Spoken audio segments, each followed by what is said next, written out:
Silverwolf, let's talk. I know a lot of individuals may have already pulled her, but I want to talk about something in particular. Two things actually. First, is her light cone worth it? Second, is her Eidolon worth it? E2 specific. As you can see here, my Silverwolf is built like an E0 version with a bunch of effect hit rate, and that's it. Is it worthwhile to get that E2? Because for those of you who don't know, E1 just helps with energy restoration, so you don't need to use an energy regeneration rope. You still can, but you don't need to. In E2, it reduces enemy effect resistance. This means by, instead of building out 100% effect hit rate, you can build out about 60% and be fine. 65 maybe. Mind you, that's give or take because certain enemies have higher resistance, but you know, the deal. With this, it means that you can be built with attack percentage. If you really want to go into her relics and say you wanted to swap out this for minus 40% and instead you wanted to slide in an attack percentage piece, you realistically can. And yes, ideally you want to go for something like crit, but if the rest of her build isn't oriented around crit, it's kind of iffy. Is it worth it? For the vast majority of you, I would say right now today, even if you're looking at somebody like Jing Yuan, whether it's Sila, whether it's Yanqing, whoever the case may be, Eidolons aren't worth it for you. Whether it's a character you really like or whatever the case may be, I understand pulling Eidolons can seem really good, and I do like Silverwolf. She's very cute. I ideally would want E6, but I am not going that far. I don't get sponsored enough for that.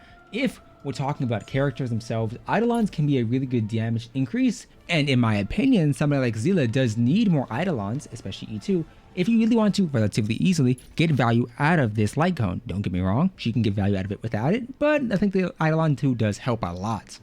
With her and with Silverwolf, you are in a bit of a tricky situation.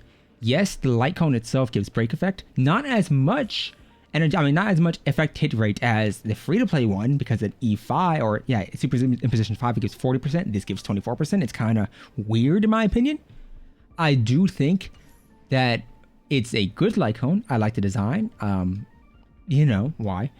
Outside of it, the crit rate bonus is nice, and the Aether code is a 12% damage increase. I do think it should have been a bit higher, because I do believe that for the vast majority of people, this free-to-play light cone is actually good enough, because this one gives you a bunch of stats, but no energy regeneration.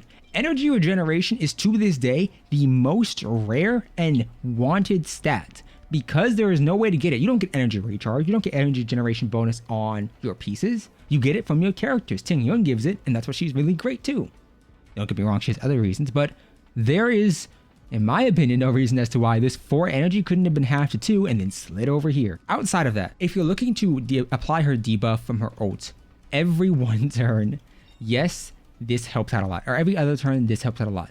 This helps you if you can't get an effect hit rate piece, or if you have really good DPS pieces, because that minus 20% resistance allows you to be so much more lenient with everything else. And keep in mind, she gets a decent chunk of effect hit rate from this. As of right now, she's at 101 on my account. She gets 8% here. I can, honestly speaking, probably drop this effect hit rate and go all in on this attack percent. And with that 8%, she'd still be high enough to actually get effectively 100% stats. Except she'd have more attack, more crit rate, and more crit damage. So all in all, it is a good Eidolon. It is a good point to have. Is it worth it is a bit of a different question. Do you see yourself sliding Silverwolf into a bunch of different teams? And for the most part, I'm going to be honest here. If I were to slide her into a damage showcase, if I were to slide her into any situation and be like, yeah, look at the damage. It's not a damaging Eidolon. It is an energy Eidolon for E1, and it is an effect resistance for E2. So for the most part, it depends. If you want to build Silverwolf to do more damage, to be a bit more of a sub DPS and debuffer, yes, it's a good Eidolon. It is great for the vast majority of situations because it reduces her requirements for effect hit rate, and it subsequently helps you get a little bit more damage out of this character. If you don't see yourself caring about that at all, if you want a buffer like Ting Yun, if you want, let's say Ting Yun, but as a debuffer, that's what Silverwolf is at E0. E1, same thing, just a bit more energy. As a whole, it is a good Eidolon if you like this character.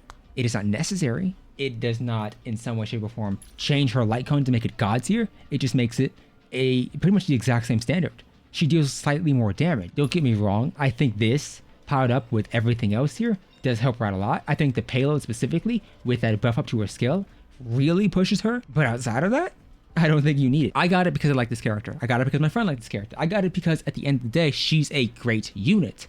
I don't recommend you pull this if you either want Locha, if you want Kafka, if you want these other units in the future, or B, if you don't care or don't know what Silverwolf does already. I know I'm using this character long term because I've kind of built out this Quantum team with E2 Sela, E2 Silverwolf. I'm kind of going for an E2 vibe here for Quantum, so I know I'm using her long term. If you don't have a Quantum teammate, if you don't have Sela, if you don't have a QQ built up, if you don't use this character to her max potential, that Eidolon, it's wasted.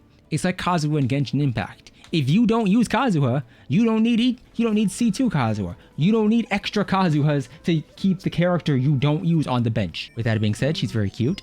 I like the tummy. I like the hips. I like the design of this unit. Like overall, I like the bandit. It's cute. But if, you know, she's a good character. If you don't have survivability, if you don't have a healer, yes, Locha's great. Pull him. Don't pull Kafka.